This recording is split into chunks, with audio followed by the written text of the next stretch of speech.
I told myself I was independent, strong, self-sufficient. I wore those words like armor, especially after love stopped feeling safe. Depending on someone once cost me more than I expected, so I learned how to rely only on myself. It looked admirable from the outside. Inside, it felt like standing in a room I'd locked from the inside, convincing myself I preferred it that way. The moment that cracked that belief was small but relentless. I was sick, nothing serious, just enough to slow me down.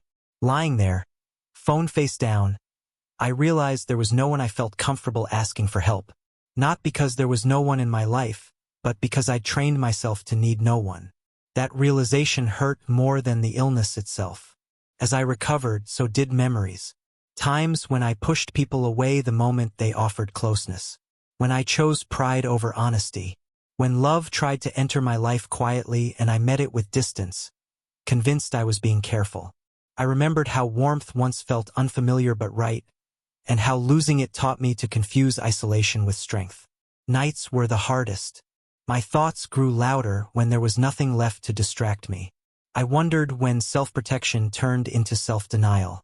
I wondered how many chances I'd let pass because I didn't want to admit I needed anyone. Independence started to feel less like freedom and more like fear in disguise. The decision came without certainty. I didn't suddenly trust love again. I simply stopped rejecting it by default. I let myself accept help. I stayed in conversations that made me uncomfortable. I admitted quietly that connection mattered to me. It felt awkward and exposed, but also honest. I don't know where love will take me from here. It might challenge everything I've built. But I know this, strength isn't never needing anyone.